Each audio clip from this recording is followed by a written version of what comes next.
દુનિયાને જે વાતનો ડર હતો એ હવે હકીકત બનવાથી માત્ર એક ડગલું દૂર છે। રશિયાનો પ્લાન એક્ટિવ છે। યુક્રેનના ભાગલા પાડવાના આદેશ છૂટ્યા છે। સેના પણ રવાના થઈ છે। રશિયા યુક્રેન હવે હુમલાનું કારણ રશિયા યુક્રેનને મળી ગયું છે। હવે તો જોવાઈ રહી છે રાહ માત્ર આદેશની, જે દુનિયા માટે સાબિત થઈ શકે છે મહાજંગ। અને એટલા માટે જ યુક્રેનમાં વસતા દેશવાસીઓને ભારતે કહી દીધું છે, હવે ના જુઓ રાહ, છોડી દો યુક્રેન।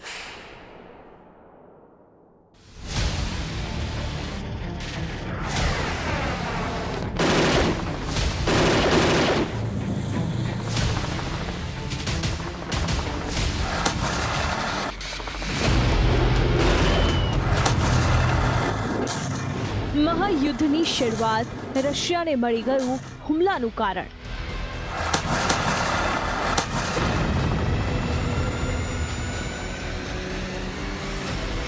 પુતિનનો પહેલો ઘા, યુક્રેનના થયા બે ભાગ।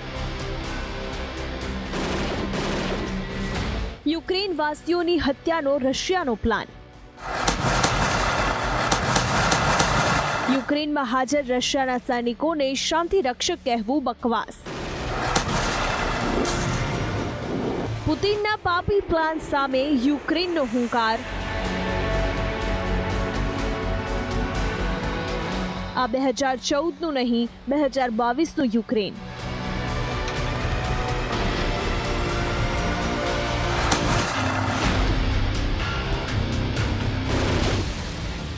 ભારતીયોને વિદેશ મંત્રાલયની અપીલ, હવે ન જુઓ રાહ, છોડી દો યુક્રેન।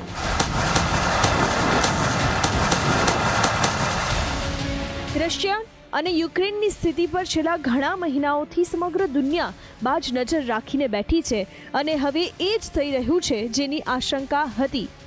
રશિયાના રાષ્ટ્રપતિ વ્લાદિમીર પુતિને યુક્રેનના બે અલગાવવાદીઓનું પ્રભુત્વ ધરાવતા પ્રદેશો લુહાન્સ્ક અને ડોનેસ્કને અલગ માન્યતા આપી દીધી છે।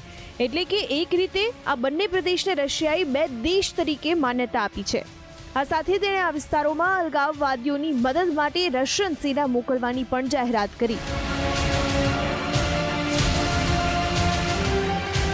રશિયાના આ પગલા બાદ વિશ્વની બે મહાસત્તા રશિયા અને અમેરિકા વચ્ચે ટકરાવ વધી ગયો છે। પરિણામે ભવિષ્યની મહાસત્તાનો કિંગ કોણ તે નક્કી કરવા માટે યુક્રેનની ધરતી યુદ્ધનું મેદાન ગમે ત્યારે બની શકે છે।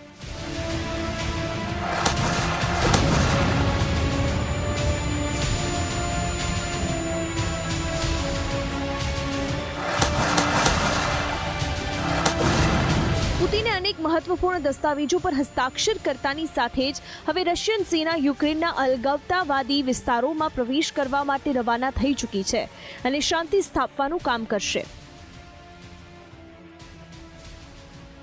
મહત્વનું છે કે ડોનેસ્કના ભૂતપૂર્વ નેતા એલેક્ઝાન્ડર બોરોદાય, કે જેઓ રશિયનના ધારાસભ્ય છે, તેમણે ગત મહિને કહ્યું હતું કે જો રશિયા અલગાવવાદીઓને ઓળખશે તો લુહાન્સ્ક અને ડોનેસ્કને પ્રદેશો કબજે કરવા માટે રશિયા તેમની મદદ કરશે। જો આવું થશે તો રશિયા અને યુક્રેન વચ્ચે યુદ્ધ ફાટી નીકળશે।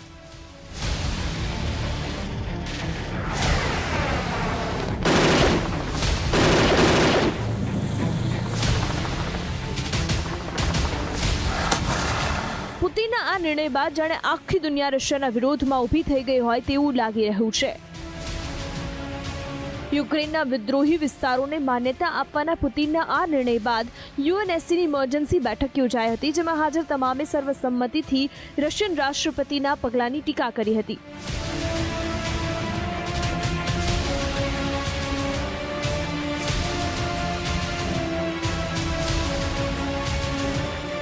એટલું જ નહીં, યુએન સેક્રેટરી એન્ટોનિયો ગુટેરેસના પ્રવક્તાએ કહ્યું કે રશિયાના નિર્ણયથી યુક્રેનની પ્રાદેશિક અખંડતા પર હુમલો થયો છે।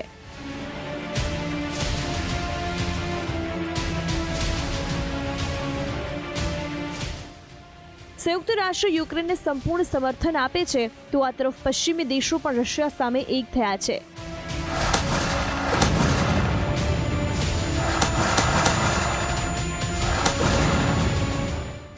મીડિયા રિપોર્ટ્સ અનુસાર અમેરિકા, બ્રિટન અને યુરોપિયન યુનિયન મોસ્કો પર નવા પ્રતિબંધોની જાહેરાત કરી શકે છે, પરંતુ પુતિનના પાપી પ્લાનની જાહેરાત સાથે જ યુક્રેનના રાષ્ટ્રપતિ વ્લાદિમીર ઝેલેન્સ્કીએ કહ્યું કે આ વલણ બાદ યુક્રેન રશિયા સાથેના તમામ સંબંધોને ખતમ કરવાનું વિચારી શકે છે.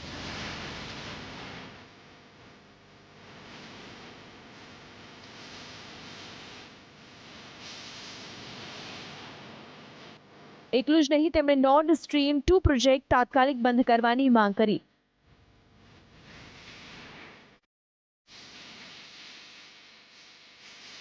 મહત્વનું છે કે નોર્ડ સ્ટ્રીમ 2 એ પશ્ચિમ રશિયાથી બાલ્ટિક સમુદ્ર દ્વારા ઉત્તર પૂર્વીય જર્મની સુધીની બીજી કુદરતી ગેસ પાઇપલાઇન છે. સાથે જ યુક્રેને કહ્યું કે રશિયા પર આકરા પ્રતિબંધો લાદવાનો સમય આવી ગયો છે. મહત્વનું છે કે અગાઉ યુક્રેને યુએનએસસીની બેઠકમાં કહ્યું હતું કે રશિયાની કોઈ પણ જાહેરાત અથવા નિર્ણયથી તેમની સરહદો બદલાશે નહીં.